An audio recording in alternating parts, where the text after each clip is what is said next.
Ladies and gentlemen, I now turn our attention to our chief guest, George Freeman MP. George Freeman is currently Chairman of the Prime Minister's Policy Board. He served as Parliamentary Under Secretary of State for Life Sciences at the Department for Business, Innovation and Skills and the Department of Health.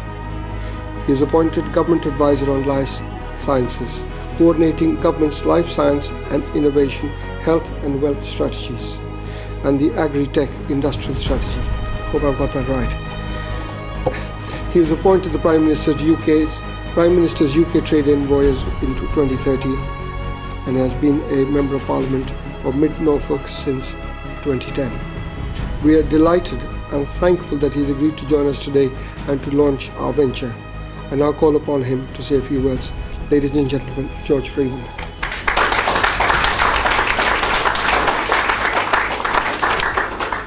Well, thank you, Sajid, for that.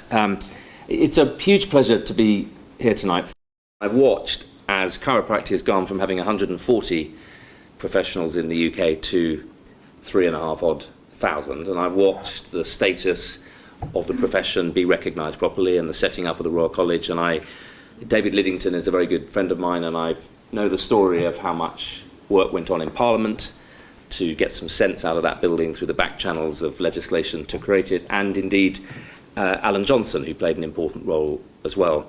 I love the stories of the little guy winning out, and this is a story of the little team of little guys winning out. And it really matters, not just because the little people need to win sometimes, but I think you're dealing with one of the biggest problems that we face, indeed a number of the biggest problems that we face. And I've come to realise how important it is from completely the opposite end of the spectrum. I've had a career in high tech, big drugs, pharma, science, universities, and the really sexy end of medicine.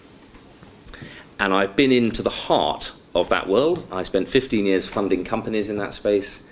I then became an MP and helped the government to launch a life science strategy for that space. I was then privileged to be made the world's first minister for life science, to drive an integration of our business and NHS, to unleash the power of the NHS in the UK as a research engine, to pull in investment into our science base and to accelerate uptake of new drugs, devices, diagnostics, digital health into our system.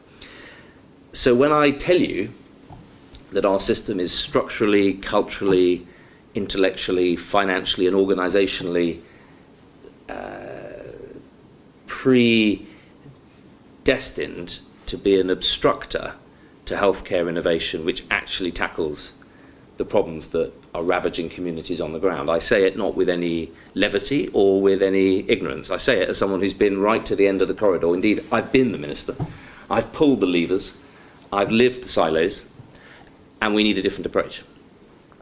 And so halfway through my ministerial time in the Department of Health and Department of Business, Peter and I had one of our frequent dinners. And as he tipped the fourth or fifth glass of wine down me, I suddenly realised that the thing he'd been talking about for 15, 20 years, which I'd admired simply as one does, the incredible tenacity of a friend to drive through something about which he or she is passionate, that he actually got the solution to the problem I was trying to solve at my end of the Department of Health, with my £80 billion budget and my 2 ministerial offices and my levers that don't work. So I'm here tonight really for a very serious reason. I could tell you all sorts of funny stories about Peter, but I'm actually here because I think this goes right to the heart of one of the really big challenges that we face. Let me just first of all set the scene in terms of why I say that. If you looked at Britain from a distance, you would see a little country in a fast-growing world. You'd see a country that has quite recently run half of the world, certainly a third of it. A country that has got an ageing population, that's carrying 1.5 trillion of debt, that's running a major structural deficit, so that as the economy grows and we build more buildings and employ more people, we burn more money in the basement of the public finances than we earn. And an electorate that's beginning to wake up to the fact that the contract at the heart of post-war public finances is broken. You pay in national insurance and it's not there when you need it. And the bad news is the generation who've paid in have just realised it's not there. The really bad news is the generation who were about to ask to pay in have realised they're going to pay in for something that's not there for them. So we're going through a very profound moment of intergenerational tension, both political and economic. It's a deep crisis of political economy, which is driving people to seize all sorts of quick solutions, blaming everyone else, pulling out of everything. But in the end, the problem is our problem, and it's a problem at the heart of our political economy. And I want to argue that that structural deficit, actually, the biggest driver of it is health. If you look at the structural deficit, you go through the numbers, the Institute of Fiscal Studies provide all this beautifully online. There are four things that drive the structural deficit. One is public sector pensions, one is welfare, one is debt interest, and one is health. Debt interest is the easy one. It's very low. We get to pay very little interest. We still pay 50 billion a year in interest, by the way. That's low. If interest rates were to rise, if the global markets were to lose confidence in our ability to pay off that debt, that interest rate would go up, and it becomes the biggest bomb we've got under the economy of all. So whatever the solutions to our problems are, I put it to you that more debt isn't one of them. We're going to have to grow our way out of this, and we're going to have to innovate our way out of this. Two, public sector pensions. We've capped off the growth liability. It's not growing anymore. It's just very high and will remain high. And that's with some quite painful reforms, quite unfair reforms, actually. People who paid in all their life, just as they came to claim their retirement, we said, by the way, you're going to have to work for another 5 or 10 years. Thirdly, welfare. We've slowed off the rate of growth. It doesn't turn south. It's just stopped growing through some very painful reforms. And then there's health, which continues to grow. And it continues to grow because we're an ageing society. So our health costs go up, and it continues to grow because medical treatments get more and more expensive.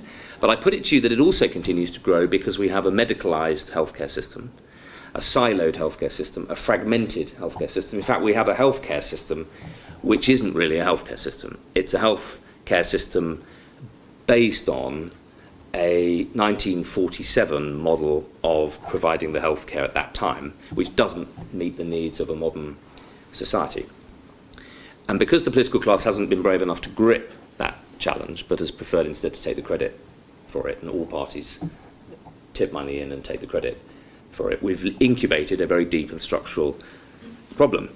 And I can tell you that the only idea in town, and here is good news for you, the only idea in town is that running a modern health system from Whitehall doesn't work anymore.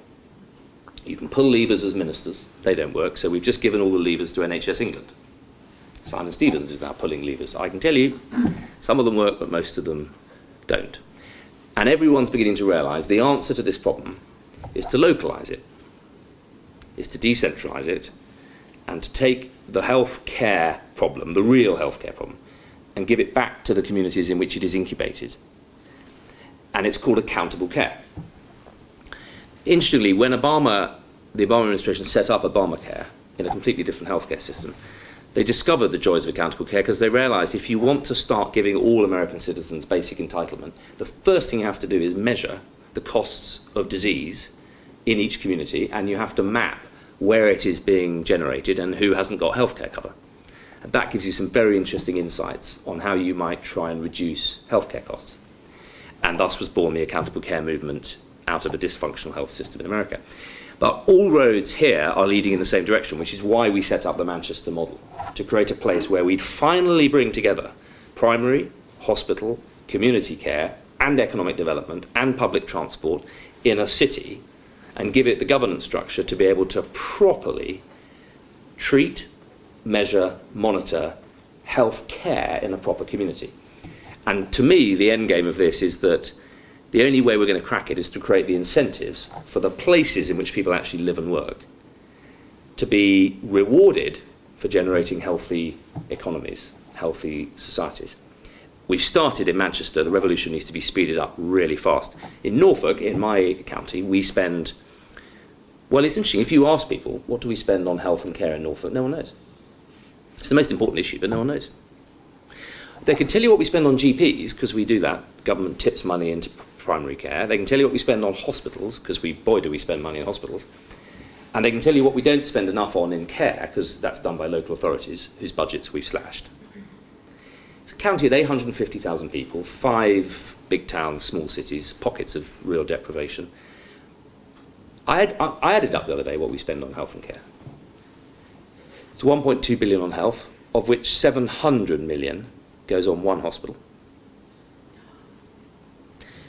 A hospital which has got a huge division devoted to old people who should be in community care. And they're old people who are getting iller in hospital and costing a fortune. We fragmented the GP system, and they're just about getting the hang of how to use the new system. But basically, commissioning is all dominated by the hospitals. And if you add up the primary and the hospital and then the social care, and then you added in the costs of the healthcare bits of the welfare budget, and then you added in the mental health costs of the criminal justice system,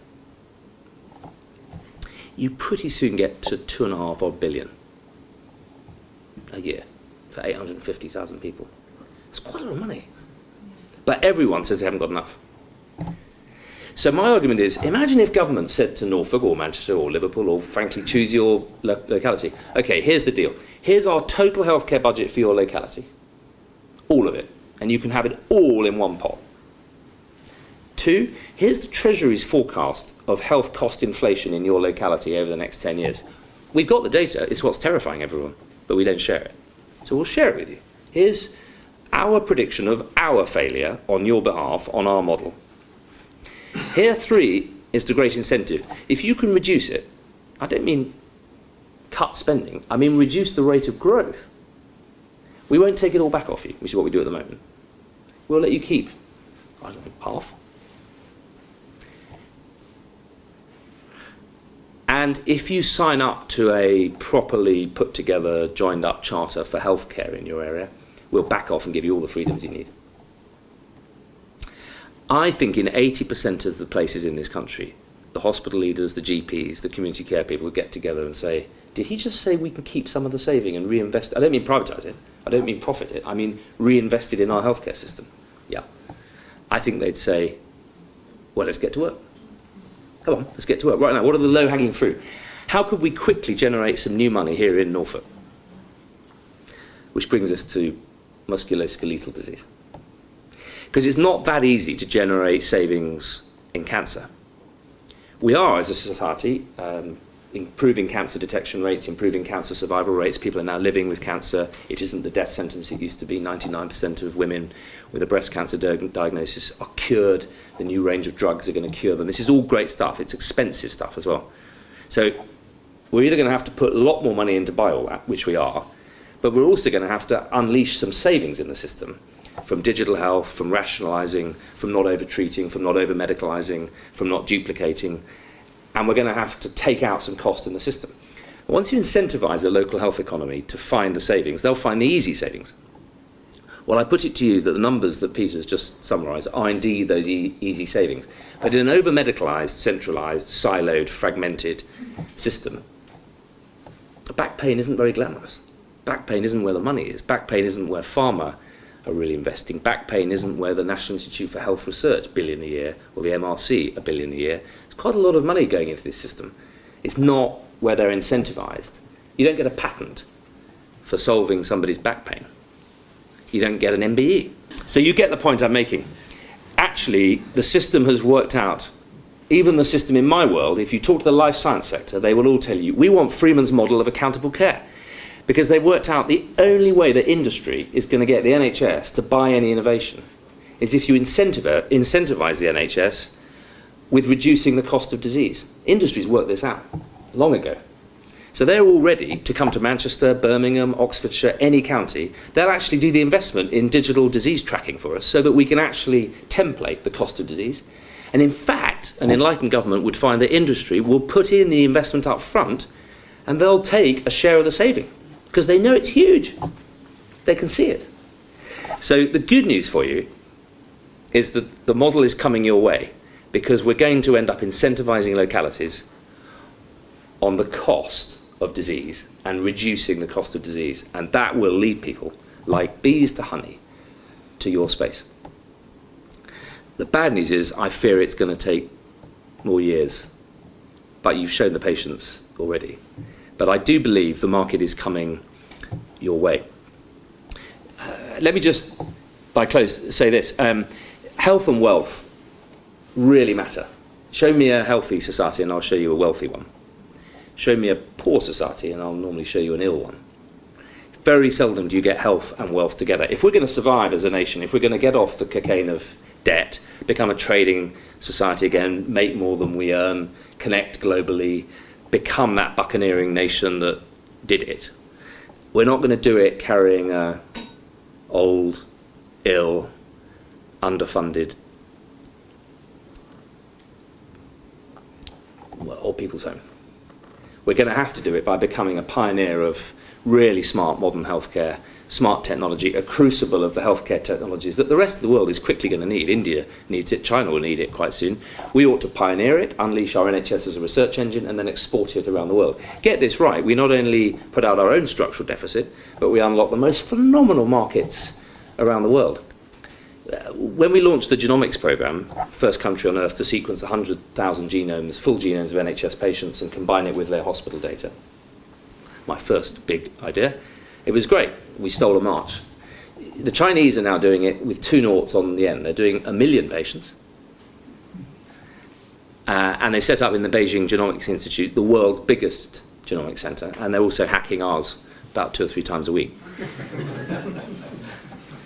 So we need to really grip our own health economy, and we need to create a place where actually we crack how you become an older society, stay fit, stay healthy, and how you pioneer the approaches that the rest of the world will copy. But there's something else this goes to the heart of, which is training. If we're really going to become an economy that isn't reliant on cheap immigrant labour and trickle down from the city, we're going to have to give people meaningful careers and give people a chance to live a purposive and fulfilling life. Then you touched on it, Peter, again. You talked about people-centred careers. Machines are going to start doing a lot of the things that we currently do. I can't wait, by the way, for my car to be automatic. I'll just climb in, it'll take me somewhere. Safer than I ever could, and then I can do something else in the back.